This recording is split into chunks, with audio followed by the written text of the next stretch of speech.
กียรติเข้ามาเป็นประธานที่นัดประชุมขอส่งเสริมภาครัฐและธุรกิจปรึกษาหารือสรุปอำนวยความสะดวกการค้าและขนส่งอยู่แขวงพงศาลีกองประชุมปรึกษาหารือระหว่างภาครัฐกับภาคธุรกิจและสรุปติราคาคืนการจัดตั้งปฏิบัติเวียกงานอำนวยความสะดวกทางด้านการค้าและการขนส่งประจำปี 2025 และวางทิศทางแผนการประจำปี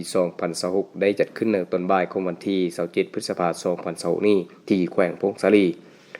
โดยการเป็นประธานของทานพรไซออนซากรรมการประจำพรรคแขวงรองประธานคณะกรรมการปกครองแขวงผู้ชี้นำของเขตเศรษฐกิจคันแขวงเข้าร่วมมีทานยินไซดวงพระจันทร์กรรมการพรรคแขวงหัวหน้าแผนกอุตสาหกรรมและการค้าแขวงมีทานเล็กสุขสันต์ประธานสภาการค้าและอุตสาหกรรมแขวงมีบรรดาท่านคณะกรรมการอำนวยความสะดวกทางด้านการค้าและการขนส่งคันแขวงบรรดาเมืองพร้อมด้วยพนักงานวิชาการที่เกี่ยวข้องเข้าร่วมในกองประชุมผู้เข้าร่วมได้รับฟังการผ่านทางบทสรุปการจัดตั้งปฏิบัติเวียกงานปิ่นอ้อมระหว่างแขนงภาครัฐและธุรกิจและการคุ้มครองยางพาราอยู่แขวงพงศาลี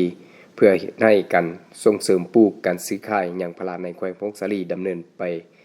ได้รับมากผลดีกว่าเก่ารับฟังการผ่านทางบทสรุปการจัดตั้งปฏิบัติเวียกงานอำนวยความสะดวกทางด้านการค้าและการขนส่งประจำปี